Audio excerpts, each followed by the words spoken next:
నేను అనుకున్నా ఝాన్సీ మేడం అడుగుపెట్టినప్పుడే దయాకరావు పని అయిపోయిందని చెప్పేసి.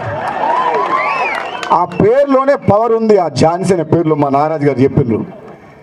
నాకు పరిచయం లేదు ఝాన్సీ మేడం ఎవరు, కానీ ఝాన్సీ మేడం గురించి నాకు 100 మంది ఫోన్లు చేసి చెప్తుండ్రు. ఒక టైగర్ వచ్చింది, ఈ నక్క పోవాల్సిందే, పారిపోతుంది నక్క.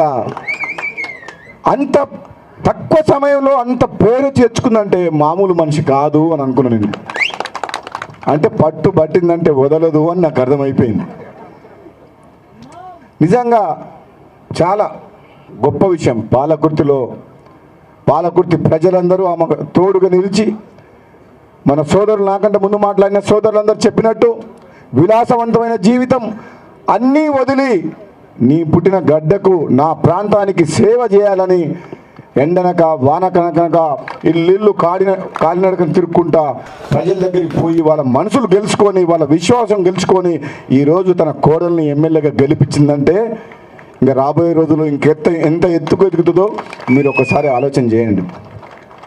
నాకు సమయం లేదు, కాన్స్టిట్యున్సీ తిరగలేదు, ఇంకెక్కడికెక్కడికో రమ్మంటారు, నిమిషం సమయం ఉన్నా సరే భార్యాభర్తలు డాక్టర్ గారు వాళ్ళు వచ్చిన రోజు కూడా నేను ఢిల్లీకి పోతున్నా, 2 నిమిషాలు కూడా మాట్లాడే వ్యవధి లేకుండే రావాలి. నేను ఈ సో అండ్ సో కార్యక్రమం ఇటువంటిది నా సొంతంగా మా అమ్మగారి పేరు మీద చేస్తున్నా అంటే, నాకు అటువంటి కార్యక్రమాలు అంటే రాజకీయాలకు అతీతంగా ఎవరన్నా ప్రజలకు సేవ చేస్తున్నంటే ఎక్కడ ఉన్నా వస్తా అని చెప్పడం జరిగింది. ప్రత్యేకంగా నేను ఎక్కడ ఉన్నా నా ప్రయత్నం చేస్తా.